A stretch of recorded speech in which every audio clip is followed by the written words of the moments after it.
예수님을 사랑한다는 그 고백을 주님이 정말 기쁘게 받으셨을 거라 믿습니다. 아멘.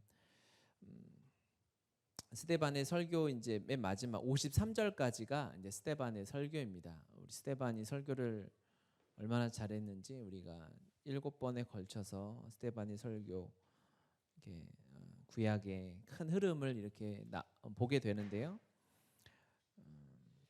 44절에 보면요. 여러분 성경 44절에 보면 광야에서 우리 조상들에게 증거의 장막이 있었으니 이것은 모세에게 말씀하신 이가 명하사 그가 본 그 양식대로 만들게 하시는 것이라.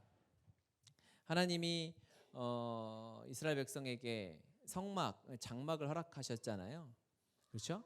그리고 그 다음에 이제 이어지는 말씀이 다윗 때에 가서 성전을 사모하게 되고 성전을 짓게 되죠. 그렇게 말씀하시고 나서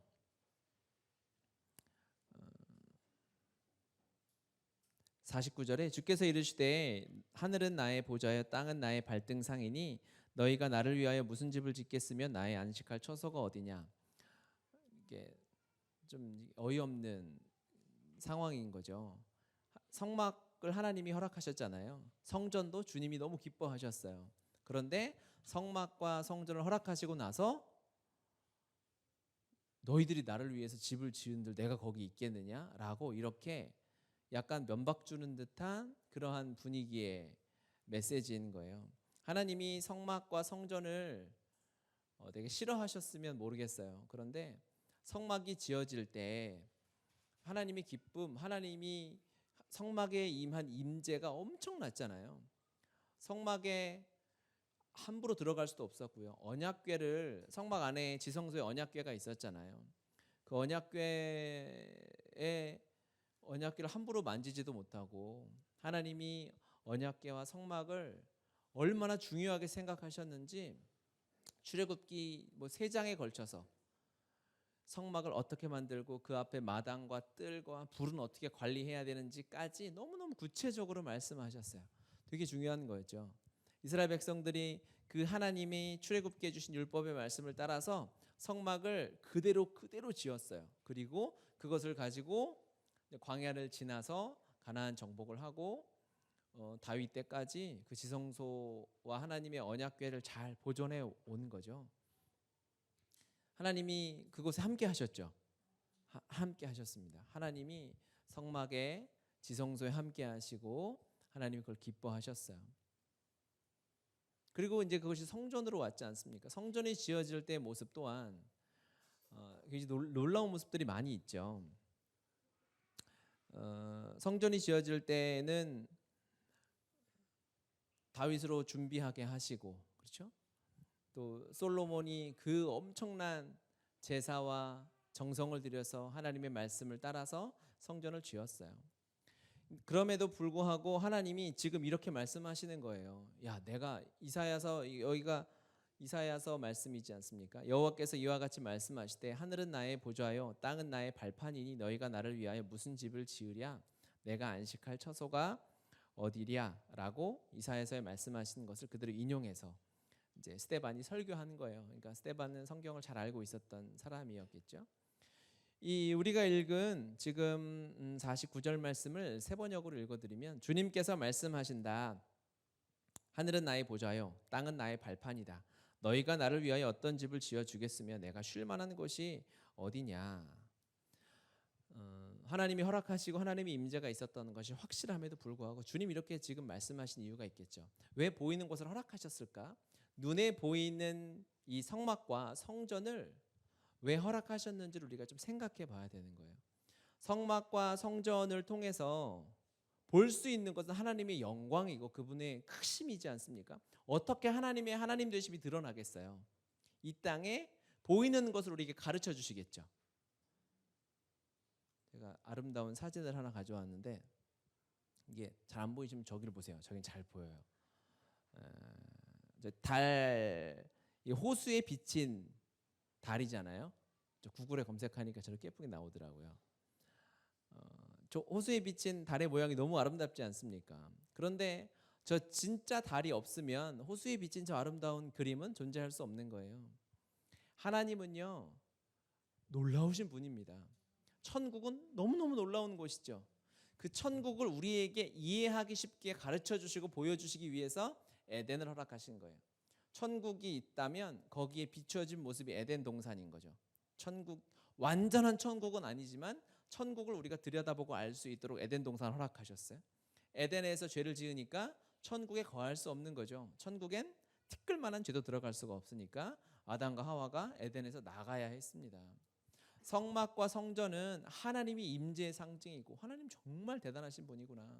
하나님을 우리가 우리의 성격대로, 우리의 감정대로, 내 생각대로 해서는 절대로 안 되고, 오직 죄인된 우리가 하나님을 섬기려면 하나님이 만들어주신 방법대로, 주님이 길을 내주신 대로만 가야 하는구나 라는 거를 깨달아야 되겠죠. 성막의 놀라움에 멈춰 있으면 안 되고, 그렇죠? 성막을 주신 하나님에게까지 가서 그분과의 관계, 그분을 향한 찬양, 그분을 향한 사랑, 이것이 회복돼야 되는데 이스라엘 백성들이 성막에 멈추어 버리는 거예요. 성막에 대한 엄청난 오해가 있었죠. 전쟁을 하다가, 블레셋과 전쟁을 하다가 졌어요. 그런데 블레셋은 우상을 섬기고, 이스라엘 백성들이 첫째 하나님이 통치하시는 하나님, 우주를 창조하시는 하나님임에도 불구하고 여전히 눈에 보이는 것에만 집중하다 보니까 비교하게 되거든요. 눈에 보이는 것에 집중하는 사람이 가장 범하기 쉬운 죄가 이 비교하는 것인데, 블레셋의 그 다곤이나 이런 가짜 신에 비해서 우리가 섬기는 여호와 하나님, 야훼 하나님이 더 크신데 우리가 전쟁에서 저 말이 안 되잖아. 그래서 뭘 하죠? 언약궤를 가져와라고 하는 거죠. 언약궤를 하나님이 임재로 보지 않고 거의 나의 소원을 성취해 주는 도구 정도로, 그렇죠? 부적 정도로 생각하고 언약궤를 가져오니 하나님이 그걸 어떻게 하시냐면 언약궤를 뺏기게 만드시지 않습니까? 말씀을 같이 한번, 읽기에는 글자가 좀 많긴 한데 이렇게 많은 거 하나밖에 없어요. 읽어볼까요? 블레셋 사람들이 이스라엘에 대하여 전열을 벌이니라. 그 둘이 싸우다가 이스라엘이 블레셋 사람들 앞에서 패하여 그들에게 전쟁에서 죽임을 당한 군사가 4,000명 가량이라. 4,000명이 죽었어요. 너무너무 화가 난 거죠. 이걸 어떻게 하면 이길까? 우리가 왜 졌는가? 하나님이 이 패배를 왜 허락하셨는지 하고 이 궁금증을 하나님께 가져가서 해결해야 했음에도 불구하고 이 세상의 실패나 어려움들을 그냥 눈에 보이는데 판단하는 거예요. 너네 우상이 더 센 것 같아? 그렇게 결론이 나니까 하는 말이 뭐지? 백성이 진영으로 돌아오매 이스라엘 장로들이 이르되 여호와께서 어찌하여 우리에게 오늘 블레셋 사람들 앞에서 패하게 하셨는고 여호와의 언약궤를 실로에서 우리에게로 가져다가 우리 중에 있게 하여 우리를 원수들의 손에서 구원하게 하자 하니. 전쟁에서 졌어요. 하나님의 언약궤 임재, 만지기만 해도 바로 그 자리에서 쓰러지고, 나중에 언약궤가 돌아올 때 웃사라는 사람이 함부로 언약궤를 만졌다가 그 자리에서 즉사하잖아요. 그러니까 그 위험을, 그 두려움을 알고 있으면 하나님을 그렇게 대해야 하는데, 하나님을 섬기는 자가 아니라 하나님을 밑에 두고 있는 거죠. 졌어? 이 뭐야 이거? 말이 안 되는 거죠. 그래서 언약궤를 가져와서 몇 절 지나면 언약궤를 블레셋에게 빼앗기게 되는 거죠. 하나님의 큰 축복의 통로, 하나님이 주신 임재의 상징, 여러분의 삶에 많이 있죠.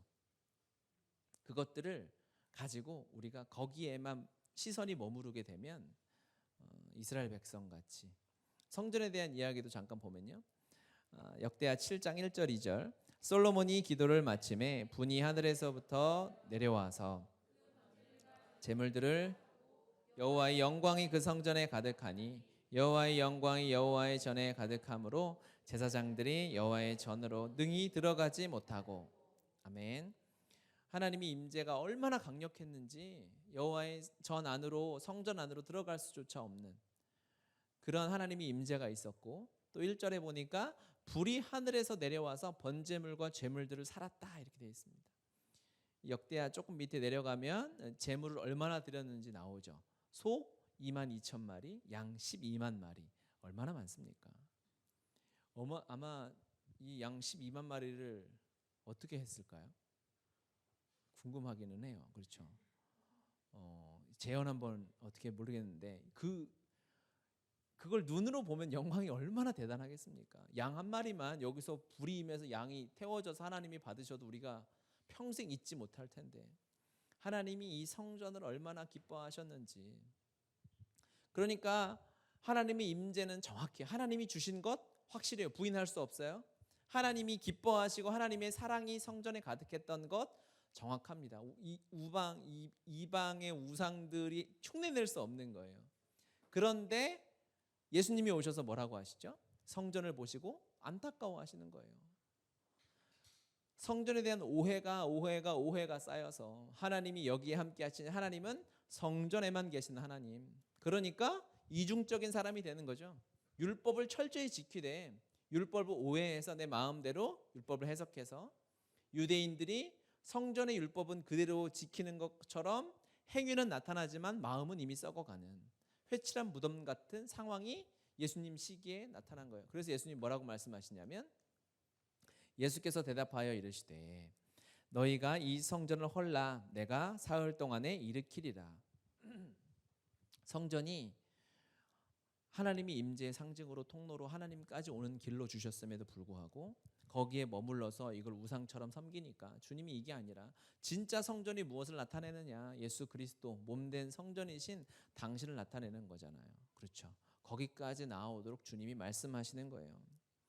하나님이 우리에게 주신 것은 하나님의 큰 축복이고 하나님의 임재의 상징인 줄 믿습니다. 그렇죠? 하나님 여러분에게 많은 복을 주셨어요. 그렇죠?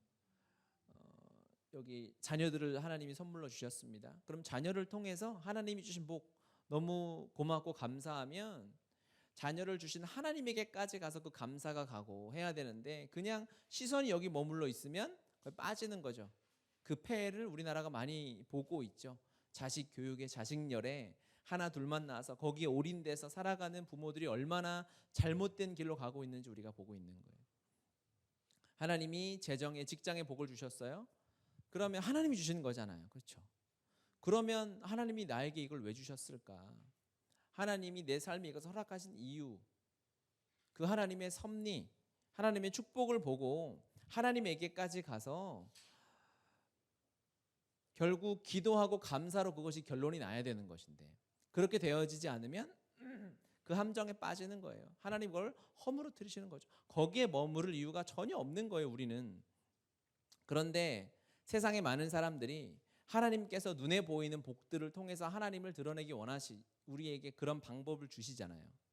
아버지를 부모님을 왜 허락하셨습니까? 부모의 잘남과 못남을 뛰어넘어서 그 부모의 모습을 통해서 하나님을 알 수 있도록 하나님이 도구로 주신 거죠. 이 세상의 모든 것은 우리가 하나님을 알도록 하는 도구인 줄 믿어요. 그렇게 우리가 봐야 합니다. 그렇죠? 그러면 어떠한 사건이 내 마음에 드는 사건이든 들지 않는 사건이든 힘든 일이든 어려운 일이든 무슨 일이 일어나면 당연히 하나님 앞에서 기도로 결론이 나야 되는 거예요. 그런데 그렇지 않으면 거기에 푹 빠지는 거죠. 그래서 이스라엘 백성들이 하나님 앞에 실수했던 그것들을 그대로 범하게 되는 거예요. 즉 기도 생활을 하지 못하는 사람은 보이는 것에 집중하는 사람들입니다. 눈에 보이는 것들에 집중하면 기도의 자리까지 나아오기가 어려워요. 왜 기도까지 하겠어요? 기도는 내가 필요할 때 하나님을 그냥 이용하는 정도로 하면 되는 것이죠. 이 눈에 보이는 성전과 성막에 집중했을 때 하나님이 그것들을 허무시고 보이지 않는 성전 몸 대신 예수 그리스도 온전한 성전 대신 예수 그리스도를 이 땅에 보내주셨지 않습니까? 그리스도인이 이 세상에 살아가면서 결국 싸우는 전쟁은 눈에 보이는 것에만 반응하고 사느냐, 보이지 않는 것에 반응하고 사느냐의 차이인 줄 믿어요. 그것이 우리가 이 시대를 살아가는데 취해야 할 가장 근본적이고 중요한 질문이에요. 여러분 삶에 던져봐야 할 질문은 뭐냐면 내가 눈에 보이는 것에만 반응하고 사느냐 아니면 눈에 보이지 않는 하나님께 반응하고 사느냐인 것입니다. 눈에 보이지 않는 것에 반응하려면 뭐가 필요하냐면 믿음이 필요한 거죠. 그래서 믿음은 바라는 것들의 실상이다라고 히브리에서 말하는 이유는 뭐냐면 눈에 보이지 않는 하나님께 반응하려면 우리에게 믿음이 필요한 거예요. 눈에 보이는 것에 반응할 때는 믿음이 전혀 필요하지 않아요. 그냥 그대로 하면 되는 거예요. 내가 갈증이 나면 물이 있어요. 물을 하나 준비해 놓으려고 그랬는데 저기 물이 있네요. 그렇죠? 제가 잠깐 빌려줄래요? 도구로? 마시진 않을게요. 너무 찝찝해하지 마시고. 설마 먹겠어요? 물이 있는데 제가 갈증이 나요. 그럴 때 이 물을 마시면 갈증이 해소되겠죠. 이거는 믿음이 필요가 없어요. 그냥 먹으면 되는 거. 이거를 내가 물을 넣고 이 물을 마시면 내가 갈증이 해소될까? 기도를 해봐야 되나? 뭐 이러면 이거는 면담을 깊이 해봐야 되죠. 그렇죠? 그거는 눈에 보이는 거는 그냥 하면 돼요. 믿음이 필요가 없어요. 그런데 눈에 보이지 않는 것, 그것은 믿음이 없으면 안 되는 거예요. 눈에 보이지 않는 나의 영적인 이 갈증은 어떻게 해결할 것인가? 눈에 보이지 않는 것에 집중해야만 내가 영적인 갈증이 있는가 없는지가 해결이 나요. 그런데 눈에 보이는 것에 내가 입는 것, 먹는 것, 감각하는 것만 느끼고 산다면 절대로 나의 영적인 상태에 대한 관심이 별로 없는 거죠. 한 주간 우리가 살아가면서 여러분의 영적인 상태에 대해서 마음을 돌아보는 일이 얼마나 많이 있었나요? 거의 할 시간이 없어요. 내 마음을 돌아볼 수 있는 시간은 언제일까요? 하나님 말씀 앞에 서는 시간 말고는 없는 거예요. 기도하는 시간 말고는요, 내 마음을, 내 감정을 돌아보고 하지 않아요. 눈에 보이지 않는 하나님께 집중해야만, 즉 내 믿음을 계속해서 써야만 내가 믿음을 쓰는 근육이 단련되어지고, 보이지 않는 하나님께 집중해서 나의 시선을 거기다 맞추고 살아갈 수 있는 거예요. 그렇지 않으면 보이는 것에 만족하며 살아갑니다. 그런데 보이는 것만 집중해서 살아가는 사람들도 감사하는 사람들이 제법 있어요. 내가 그래도 나는 감사하면서 사니까 그래도 믿음을 쓰고 있지 않나? 라고 이렇게 착각할 수도 있어요. 그런데 그렇지 않아요. 눈에 보이는 것에 집중해서 사는 사람들의 감사는 어떤 감사냐면요, 비교적인 감사예요. 결국 내가 비교해서 감사하는 거예요. 하나님 주신 복이 감사한데 먹고 살고 월급도 들어오고 직장도 있고 집도 있어요. 그러면 감사하죠. 집이 괜찮아. 그래, 저기 가난한 노숙자보다는 집이 있으니까 감사하고. 비교적으로 나보다 상대적으로 못 살고 하는 정도 수준에 감사해야 한다고 외치고 우리가 그렇게 듣고 살아온 그리스도인이기 때문에 비교적 감사도 안 하는 것보단 낫지만 굉장히 아쉽다. 우리가 하나님 앞에 드리는 감사가 나보다 못한 사람들과 비교해서 감사하는 정도, 하나님이 나에게 안 주셨는데 주셔서 감사하는 정도에 머물러서는 안 되죠. 그런 거예요. 그렇게 되면 어쨌든 이거는 만족이 없는 거예요. 그런 감사는 허물어뜨리기가 쉽습니다. 돈에 감사해요. 제법 이렇게 사업이 잘 되고 이렇게 하면 결국 만족되는 것은 없어요. 비교적인 감사기 때문에. 사람들이 이 눈에 보이는 것은 사람들의 감각으로 바로 인식되기 때문에 쉽게 비교하고 하게 돼요. 결혼도 마찬가지입니다. 이 비교하는 것으로만 생각하면 감사하죠. 나와 살아주는 게 감사한데, 그렇죠? 왜 아멘이 없어요? 결혼하신 분들이 감사한데 이게 비교하게 되면 끝이 없는 거예요. 내 남편보다 내 아내보다 더 좋은 남편과 아내가 세상에 없을까요? 대답하기 곤란한데 지금 분위기가 어떻게 하라는 건지 지금. 그런데 조건을 외모, 돈, 배경, 가문 이런 걸 생각하면 그런 조건은 훨씬 많죠. 그런 수준의 감사. 그래도 저 집 옆집 부인은 집 나갔다는데 집 안 나가서 감사하다. 이 정도로 감사가 되면요, 그 감사는 물론 거기서 욕하고 불평하는 것보다는 낫지만 너무 아쉬운 거예요. 우리의 감사가 그 수준에 머물러서는 안 되는 거죠. 어떠한 감사가 돼야 될까요? 수많은 사람 중에 하나님이 내 짝으로 붙여주셨구나. 그러니까 감사가 돼야, 즉 우리의 감사의 이유가 하나님과 연결이 돼요. 하나님의 부르심과 연결이 돼야만 진정한 감사가 될 수 있는 거예요. 이건 비교할 수가 없으니까요. 하나님의 부르심을 뭐하고 비교하겠어요? 하나님이 주셨다는 것에 대해서 어떤 것과 비교하겠습니까? 오래 사는 것도 마찬가지, 건강한 것도 저기는 아픈데 난 저 사람보다 건강해서 그 수준이 아니라, 우리가 건강히 여러분 오래 살고 싶으시죠? 예배 시간에 거짓말 칠 거예요? 오래 살고 싶죠. 몇 살까지 살아야 감사할까? 그럴 수는 없는 거예요. 그리스도인은 몇 살까지 사는 거예요? 이 땅에서 언제 죽어요? 주님이 이 땅에 우리를 보낸 목적과 그 계획이 다 성취되면 그때 하나님 품에 안기는 거죠. 오늘 큐티 말씀처럼 우리 안에 착한 일을 시작하시니까 그 일을 다 이룰 때까지 우리는 이 땅에서 부르심 따라 사는 거예요. 그렇죠? 그러면 그렇게 되면 내가 건강의 이유, 장수의 이유, 그 감사가 남들과 비교해서 내 동기동창들 다 죽었는데 난 아직 살아있네, 이렇게 감사되는 것이 아니라 하나님의 부르심에 합당한 감사로 나아가야 되는 거예요. 그러면 눈에 보이는 것에 매몰되지 않아요.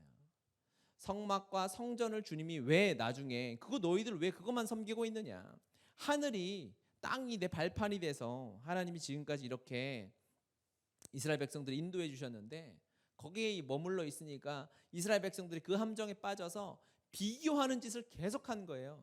이방 족속들 블레셋과 암몬과 모압 족속들과 비교해서 우리의 신이 더 월등하다, 우리의 신이 더 복을 주셨다, 우리가 솔로몬 때 다윗 때 더 큰 나라가 됐다라는 그러한 감사만 있는 상황이 되니까 성전을 주님이 허물으셔야 되는 거예요.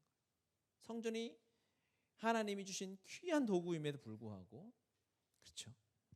많은 그리스도인들이 이러한 어려움에 빠질 수 있는 것이죠. 결국 하나님 아버지께서 우리를 이 보이는 것에만 집중하는 삶에서 보이지 않는 것을 보는 영의 눈을 열어주셔야 하는 것입니다. 보이는 것에 집중하는 사람은 또 한 가지 감사가 퇴색되는 거죠. 감사를 하는 사람임에도 불구하고 감사가 아주 연약한, 즉 예수님의 표현에 따르면 모래성에 지은 감사와 같은 거예요. 그 감사는 허물어뜨리기 쉬운 거죠. 또 하나는 뭐냐면 두려움에 빠지기 쉽습니다.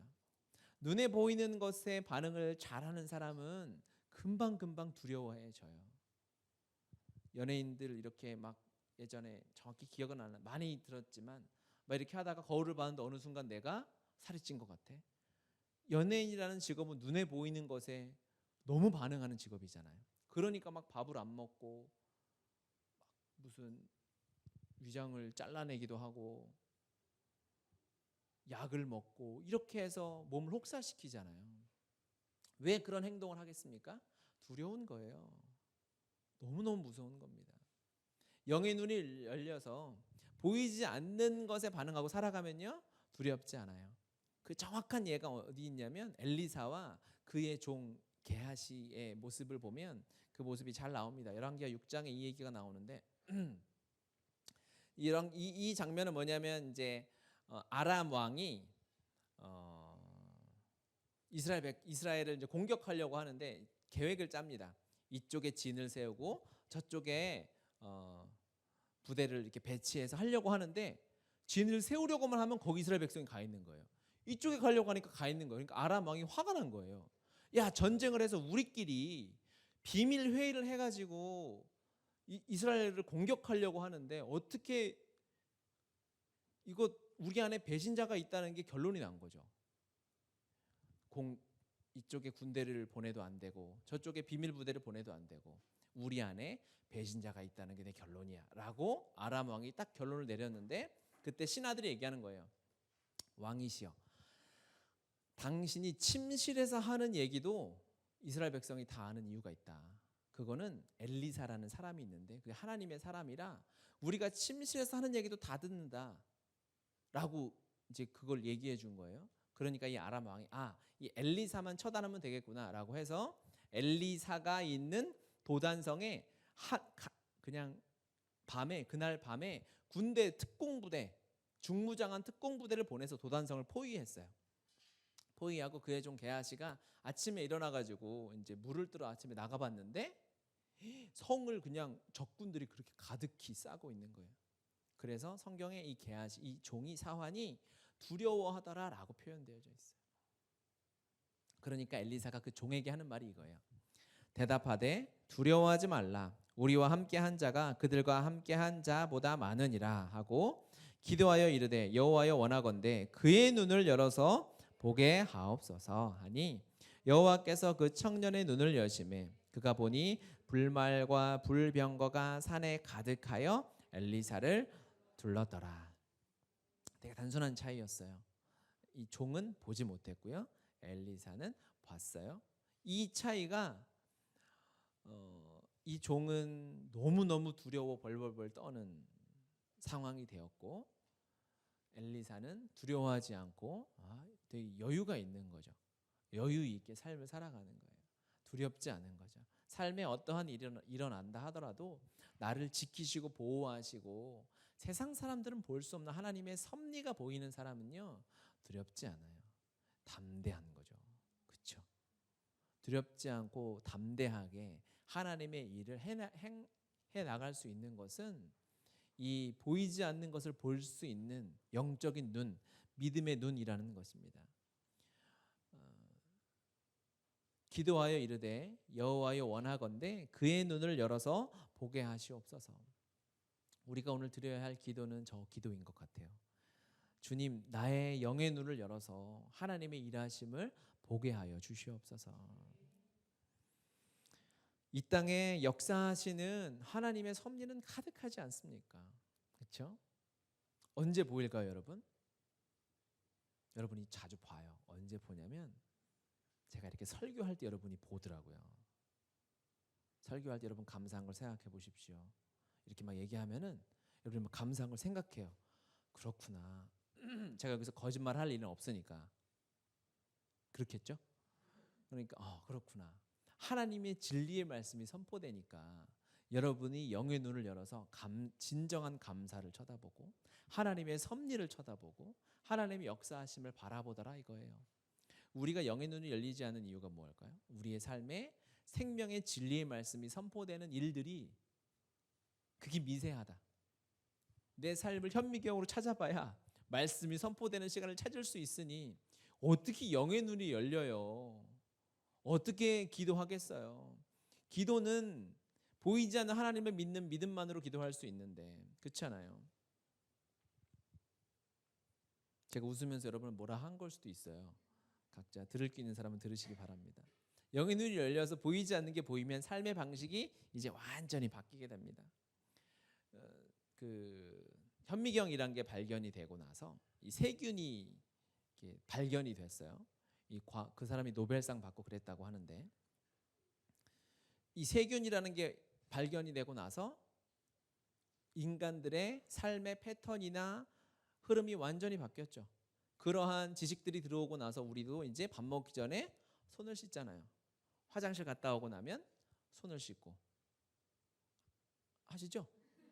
하시죠. 해야 됩니다. 그렇죠? 거기 세균이 있으니까 그걸 가지고 우리가 밥을 먹거나 해서는 병에 걸리잖아요. 우리 이 상식이에요. 현미경과 이런 과학이 발달하면서 세균, 바이러스가 손이나 호흡기를 통해서 들어오니까 우리가 마스크를 쓰기도 하고 그래요. 예전에 이걸 몰랐을 때는 어땠을까요? 누가 아파? 그럼 어떻게 하죠? 젓가락 2개 들고 집을 돌아다니면서 수맥이 안 좋나 보다. 그러는 거예요. 여기 집을 잘못 썼나? 털을 잘못 썼나? 땅을 파서 여기 혹시 묘자리 아니었나? 이 짓을 하는 거예요. 무식하니 안 보이니까. 보이면 달라지는 거예요. 하나님의 역사하심이 보이면 무식한 짓 그냥 지금 생각해도 얼마나 미련해요. 근데 지금도 그런 짓을 하는 사람들이 있어요. 젓가락 들고 돌아다니면 수맥이 나온다고 이렇게 한 사람이 있는데 안타까운 일이죠. 그렇죠? 보이지 않았던 세균이 보이면 삶의 패턴이 완전히 달라지게 됩니다. 보이지 않던 하늘의 별 움직임 안 보이다가 만원경이 1908년인가 이렇게 발명이 되고 그 다음에 갈릴레이가 만원경을 보면서 천동설이었던 이 관념과 지식이 완전히 바뀌었지 않습니까? 안 보이던 게 보이면 사고 방식이 달라지고요. 삶의 패턴이 달라지는 거예요. 우리가 왜 여러분이 여러분 연약함들이 있잖아요. 나는 여전히 게으르고요. 먹는 걸 좋아하고요. TV를 틀면 다음날 아침까지 보고요. 막 이러는 왜 삶의 패턴이 안 바뀌냐면 안 보여서 그래요. 보이게 해달라고 기도해야 되는 거예요. 여러분이 세상의 것들로부터 끊고 그 시간에 하나님께 집중했을 때 내 삶이 얼마나 달라질까? 내 삶의 두려움이 사라지고 하나님이 내 삶에 하실 수 있는 이 놀라운 일들이 너무 많아요. 우리가 해야 할 일들이 너무 많아요. 그래서 영의 눈이 열리면 삶의 방식이 달라집니다. 그렇죠? 그래서 하나님, 제가 그냥 단순하게 나의 행동, 겉에 드러난 것만 가지고 이걸 정리해달라고 기도할 것이 아니라, 그렇죠? 이러한 나의 잘못된 고쳐야 할 것들, 나의 연약한 부분들이 여러분의 삶에 있다면 근본을 치유해야 되는 거예요. 하나님을 더 바라보는 믿음을 허락하여 주시고 영의 눈을 열어주셔서 주님의 역사와 섭리를 바라보게 해달라는 기도까지 가야 되는 것입니다. 영의 눈이 열리면 두 번째는 기도 제목이 바뀌는 거예요. 기도가 바뀝니다. 출애굽기 19장 이렇게 보면 세계가 다 내게 속하였고 너희가 내 말을 잘 듣고 내 언약을 지키면 너희는 모든 민족 중에서 내 소유가 되겠고 너희가 내게 대하여 제사장 나라가 되며 거룩한 백성이 되리라. 너는 이 말을 이스라엘 자손에게 전할지니라. 아멘. 단순하게 먹고 사는 문제를 기도할 수 없는 것이죠. 우리의 아버지 되신 하나님이 보이게 되면 세계가 다 하나님 아버지 거래요. 그렇죠. 그러면 언약을 잘 지키면 이 모든 민족 가운데 하나님 우리에게 주시는 것들, 그냥 그렇지 않은 사람은 비교적 감사밖에 못한다고 했잖아요. 이 정말 집 사기도 어려운 시대에 아파트 하나 있다고 감사하고, 감사한 일이긴 해요. 감사한 일이죠. 지금 뭐 실업자가 많다는데 내가 그래도 먹고 살 수 있는 월급이 나오고 사업이 되고 감사한 일이긴 한데, 우리가 거기에 머물러서 그 감사에 빠져가지고 거기서 행복해서 그냥 이 세상을 즐기는 정도만 살아갈 그리스도인들이 아니잖아요. 여러분, 아니에요. 하나님이, 저도 완전인지는 모르겠지만 영의 눈을 조금 열어주신 게 있어요. 최소한 우리 성도들의 지체들의 모습들은 보여요. 제가 봤을 때 여러분이 그 정도로 감사할 만한 사람들은 아니다 라고 저는 생각해요. 아멘 아무도 안 하고 또 뭐 시킬라 그러나 막 이렇게 저를 막 이렇게 인상 쓰면 쳐다보는데, 주님이 하시겠죠. 그거는 우리가 어떤 나라냐면 제사장 나라가 된다. 거룩한 백성이 된다. 이 말씀 하나만 있어도 우리가 여기 눈에 보이는 돈과 재물에 좋은 것 이거에 머무를 수 없는, 하나님 앞에 만약에 온 우주가 하나님 것이라고 믿어지면 최소한 땅을 구하면 어마어마한 땅을 구해야죠. 하나님 말씀 한마디로 온 우주를 창조하셨는데 우주의 별이 몇 개게? 제가 어제 찾아봤어요. 별이 몇 개일까요? 엄청 많겠죠. 과학자들이 연구를 했는데 우리 지금 만원경으로 볼 수 있는 별도 한 천억 개가 넘는데요. 2천만 개인가? 하여튼 숫자가 너무 많아요. 그래서 추정한 거예요. 전 우주의 별의 개수가 10의 23승계다 이렇게 나오더라고요. 이게 말해, 몰라요. 우리 1억도 없는 주제에 하나님이 말씀 한마디로 별은 지구가 아니라 태양 같은 겁니다. 별 하나에만 도는 행성들이 수없이 많은 거죠. 그 행성에는 또 위성이 있고요. 우리는 달도 못 가봤잖아요. 진짜 하나님 대단하신, 넓고 광대하신 분이세요. 사이즈가 달라요. 그 하나님의 자녀가 여기서 그냥 이런 기도만 하고 있으면 천사들이 너무 부끄러워서 우리 쳐다를 못 보는 거야. 쟤는 너무 쪽팔리다고. 섬기는 하나님은 어마어마하신데 구하는 게 그냥 돈 100만 원에 돈 몇천만 원에 몇 억에 그냥 마음 두려워하고 벌벌벌 떨고, 주님이 우리의 영혼을 열어주시기 바랍니다. 이제 구하는 차원이 달라. 당연히 하나님 나라 열방, 이 모든 것이 주님께로 돌아올 것을 우리가 꿈꾸며 그 길을 준비하며 살아가게 되는 것이죠. 기도가 달라지는 거예요. 그렇죠? 가정을 위한 기도도 달라지는 거죠. 기도는요, 지금 문제 해결을 위한 기도 당연히 필요한 거예요. 그렇죠? 또 하나는 뭐죠? 여러분, 비전이 성취되는 기도까지 같이 가야 되는 거예요. 처음에는 문제 해결의 기도로 시작하더라도 결국엔 비전이 성취되는 기도까지 나아가야 다윗의 기도하고 닮아 있는 거예요. 다윗은 어떻게 하죠? 처음에 주님, 제가 나를 죽이려고 합니다. 하지만 결국에 하나님을 찬양하고 광대함, 주님과의 사랑 회복까지 나아가잖아요. 그렇죠? 우리 가정을 위한 기도를 합니다. 믿지 않는 사람들이 있어요. 믿게 해주세요. 교회 한번 나오게 해주세요 라고 기도 시작할 수 있어요. 근데 기도의 끝은 어떻게 돼야 돼요? 기도의 끝은. 그래도 우리 지금 부모님이 나이가 많으신데 교회 문틀이라도 밟고 구원받게 해주세요. 이런 기도로 끝나겠어요? 속히 주님 믿게 해주시고, 주님 오실 날 얼마 안 남았는데, 이 땅에서 자기 위해서 이렇게 수십 년간 살아왔는데 이제 마지막 1년이라도 열방을 위해 선교지에서 돌아가게 해달라고 기도해야 되는 거 아니겠어요? 그렇죠?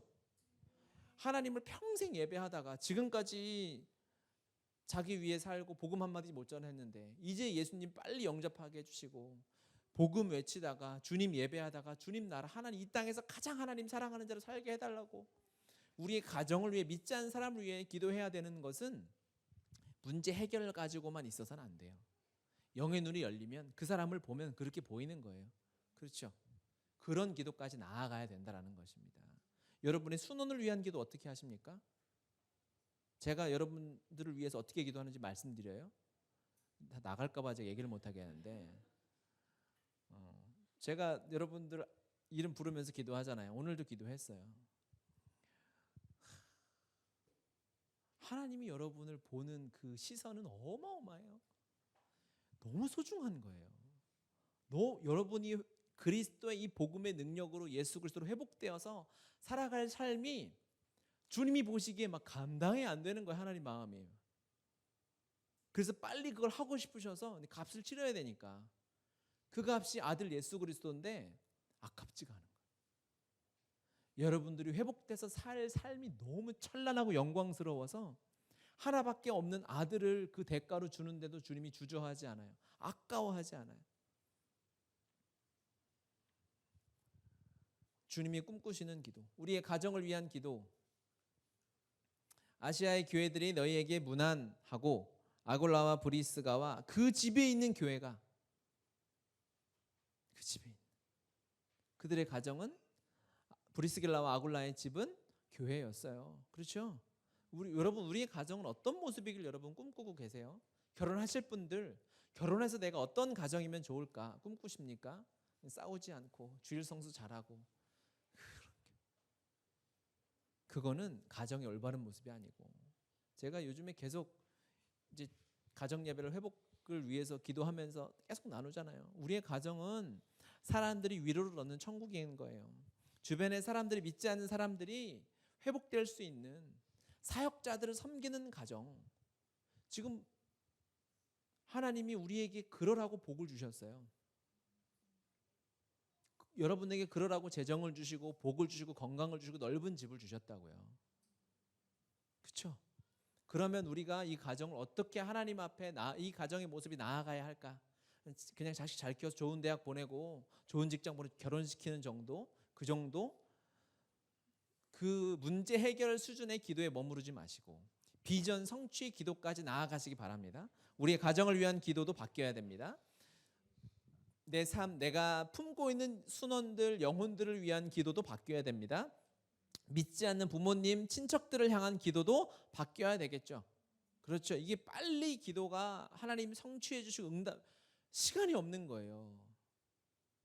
지금 주님 나라 위에 살 일이 너무 많으니까 열방에서 들려오는 도움의 소식들, 한국의 어려운 교회들, 지역들에서 요청되는 소식들이, 그 소식들이 우리 현진 순장 기도했던 것처럼 서초구 바우메르 190 지하 1층에 있는 복음의 교회까지 그 소식이 들려올 정도면 열방의 도움이 얼마나 많이 필요한 거예요. 한국 땅에, 한국 교회에, 한국 성도들에게 복음이 얼마나 많이 필요한 거냐고요. 우리 귀에까지 들릴 정도면. 그런 거예요. 아멘을 안 하시니까 혼자. 비전 성취의 기도가 우리의 삶에 회복되시기 바랍니다. 서로를 위한, 부부를 위한 기도 제목까지 그렇게 막 나누고 그러진 마세요. 그러면 싫어할 수도 있어요. 그래서 제가 다 얘기를 안 해요. 여러분을 위한 기도 제목을 다 안 하고 이런 게 짜증낼 수도 있고, 그렇게까지 기도하나? 거기까지는 필요 없다고 이렇게 할 수도 있어요. 뭐 하나님 잘 믿으면 됐지, 뭐 열방을 선교까지 하고 허락하시면 생명까지 드리는 기도까지는 왜 내 허락도 안 받고 하냐고 여러분이 하실까 봐 내가 안 하는데, 저는 당연히 거기까지 가죠. 우리가 드릴 수 있는 걸, 생명이 가장 귀하다면 그것도 드릴 수 있어야 되니까 제 혼자 그렇게 한다고요. 세 번째로, 영의 눈이 열리면, 영의 눈이 열리는 게 왜 중요하고, 이건 선택이 아니라 반드시 그래야 되는 거예요. 이게 왜 중요하냐면 영의 눈이 열리고 믿음의 눈이 열려야, 그래야 십자가가 보여요. 보이지 않으면요, 육신으로 보는 십자가는 주님 아프셨네, 저 그랬거든요. 고난주간 때, 부활절 때 특히 이렇게 성금요일 때 막 성극하고 예수님 막 피 흘리고 케찹 발라가지고 막 이렇게 하는데, 이게 눈물이 나야지. 성도라면 그때는 한번 눈물 놔줘야 되잖아요. 그렇죠? 제가 막 순장이고 리더인데 예수님 돌아가시는 건 가장 큰 사건인데 이게 눈물이 나줘야 되는데 이게 감정이 메말라가지고 얼마나 아프셨을까. 막 내가 아팠을 때, 내가 군대에서 빠따 맞을 때 그 생각하면서 그래 아플 거야 이렇게 하고 간신히 눈물을 짜내는, 눈에 보이는 육신적인 십자가의 고통 정도에서 머무르게 되는 거죠. 하지만 영의 눈이 열리면 그 십자가는 나 죽은 십자가가 되니까. 예수 혼자 죽으신 십자가가 아니라 나 죽은 십자가, 내가 죽을 수밖에 없는 존재적인 죄인으로 태어나서 나 없으면 살 수 없다고 그렇게 외치면서 나와 함께 영원히 살자고 임마누엘 하자고 외치면서 그 사랑에 감격해서 돌아가신 그분의 십자가가 보여야만 되는데, 영의 눈이 열리지 않으면 그게 보이지 않아요. 감사하죠. 그 십자가 믿으면 천국 간다고 하니까 그게 필요한 거 정도가 되는 거예요. 그러면 이 영의 눈이 열려서 예수 죽은 십자가, 나 죽은 십자가, 예수님의 부활, 나의 부활이 되면 이 고민이 안 되는 거예요. 되게 큰 차이입니다, 여러분. 고민을 살짝 하고 하나님께 나아가는 것과 고민하지 않고 순종해서 걸어갈 수 있는 것은 엄청난 차이가 있어요. 어마어마한 차이가 있어요. 그냥 이걸 비교하는 건 아니고 그냥 단순한 예로 그냥 뭘 예를 들까 하다가 이 생각이 나는데, 아침에 여러분 큐티를 하잖아요. 그렇죠? 그런데 하는데 우리 지체들이 다 매일 이렇게 다 하는 것 같지는 않아요. 제가 다 점검하진 않지만 우리 순자님들하고 큐티를 나누는데 평균 한 2.5명 정도가 이렇게 큐티를 나눠요. 16명이 그 방에 있는데 왜 이런 차이가 났을까를 생각해 봤는데, 저는요 아침에 일어나서 말씀을 묵상하는 것에 고민이 되지가 않아요. 할 수 있을까 없을까? 해야 되나 말아야 되나? 나눌까 말까? 이 고민이 되지가 않아요. 이거 없으면 난 죽는다는 확신이 있으니까. 확신이 아니라 내 삶이니까요. 그렇죠? 선택이 아니에요. 피곤하면 늦게 할 수 있죠. 오후에 할 수 있고 밤에 할 수도 있어요. 그런데 이거는 내가 해야 되나 말아야 되나, 나눠야 되나 말아야 되나 그 차원이 아니에요. 이것이 제가 됐고 제가 이것이 됐어요. 말씀 묵상이 저는 말씀 묵상 없이 살 수 없는 그런 존재가 된 거예요. 하나님을 믿고 섬기고 따르는 것에 고민이 되느냐, 사단이 흔들 수 있느냐 없느냐는 엄청난 차이입니다. 고민이 되면 틈이 생긴 거예요. 사단이 거기 들어옵니다. 가정이 어려울 때, 부부간에 어려울 때, 부모 자식 간에 어려울 때 그게 왜 어려워지는지 아세요? 틈이 생기는 거예요. 처음부터 그렇게 되지 않아요. 처음에 내가 이 사람과 헤어질까? 이 틈이 살짝 생기면, 하나님의 말씀을 보면 이거는 생각할 수 있는 부분이 아니잖아요. 가정과 요즘에 부모님과 의절하고 사는 부모들도 많이 있어요. 왜 그렇게 됐을까요?